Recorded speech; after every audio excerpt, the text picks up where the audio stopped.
Africa నేల కింద భూమి మెల్లగా మేల్కొంటోంది. మన కళ్ళకు కనిపించకపోయినా లోపల పెద్ద మార్పు జరుగుతోంది. భూమి అంతర్భాగంలో ఉన్న వేడి, ఒత్తిడి, చలనాలు ఆ ఖండాన్ని క్రమంగా విడగొడుతున్నాయి. ఈ మార్పు ఒక్క రోజులో కాదు, చాలా నెమ్మదిగా యుగాల తరబడి జరుగుతోంది. ఎథియోపియా నుంచి మోంజాబిక్ వరకు వ్యాపించిన తూర్పు ఆఫ్రికా భాగంలో భూమి కొత్త సరిహద్దు రాస్తోంది. నేల కింద రాళ్లు కదులుతున్నాయి, పగుళ్ళు విస్తరిస్తున్నాయి, వేడి లావా పైకి ఎగిసి వస్తుంది. ఇది భూమి జీవంగా ఉందని చెప్పే సంకేతం.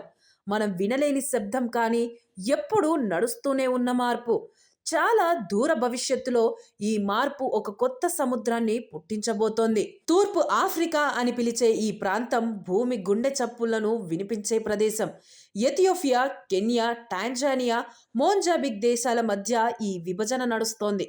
ఆఫ్రికా ఖండమంతా ఒక్కటే అనిపించినా వాస్తవానికి అది రెండు భాగాలుగా విడిపోతూ ఉంది.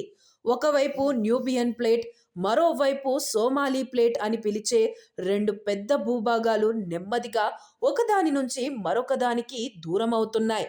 నేల మీద అప్పుడప్పుడు చిన్న పగుళ్ళు కనిపిస్తాయి, కానీ అవి లోతుల్లో జరిగే పెద్ద మార్పుల సూచనలు మాత్రమే.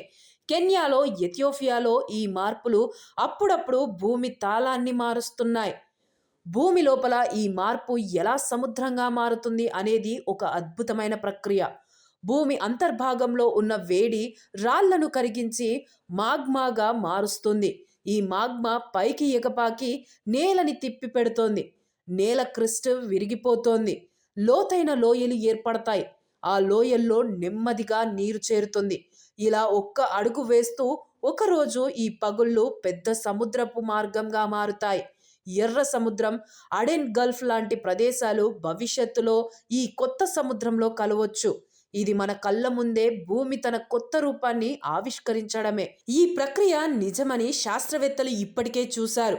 2005లో ఎథియోపియాలోని ఆఫర్ ప్రాంతంలోని నేల ఒక్కసారిగా పగిలిపోయింది. పాతాళంలో నుంచి మాగ్మా పైకి వచ్చి నేలని వేరు చేసింది. శాస్త్రవేత్తలు ఉపగ్రహాల సహాయంతో ఆ కదలికలను గమనించారు. ఒక సంవత్సరంలో కొన్ని మిల్లీమీటర్ల దూరమే విభజన జరిగిన ఆ రేటు యుగాల తరువాత భూమి ఆకారాన్ని మార్చగలదు. భూమి కదలికలు నెమ్మదిగా ఉంటాయి, కానీ అవి ఆగవు. ప్రతిరోజు, ప్రతి క్షణం భూమి తనను తాను కొత్తగా నిర్మించుకుంటూ ఉంటుంది. ఈ మార్పు ఎప్పుడు పూర్తవుతుందో అని అడిగితే సమాధానం దూర భవిష్యత్తులో ఉంది. 5 నుంచి 10 మిలియన్ సంవత్సరాల తరువాత తూర్పు ఆఫ్రికా పూర్తిగా వేరై కొత్త సముద్రం పుట్టవచ్చు. ఆ సముద్రం ఆఫ్రికాను 2 భాగాలుగా విడదీస్తుంది. ఆఫ్రికా తూర్పు భాగం ఒక కొత్త ద్వీపఖండంగా మారవచ్చు. మనం ఇప్పుడే చూడలేం, కానీ భూమి భవిష్యత్తు నెమ్మదిగా ఆ ఆకారంలోకి వెళుతోంది. ఇక భూమి కదలికలు శబ్దం లేకుండా నడిచే నాట్యం లాంటివి. మనం దాన్ని వినలేకపోయినా అది ఎప్పుడూ జరుగుతూనే ఉంటుంది. ఈ మార్పు మనకు ఒక నిజం గుర్తు చేస్తోంది.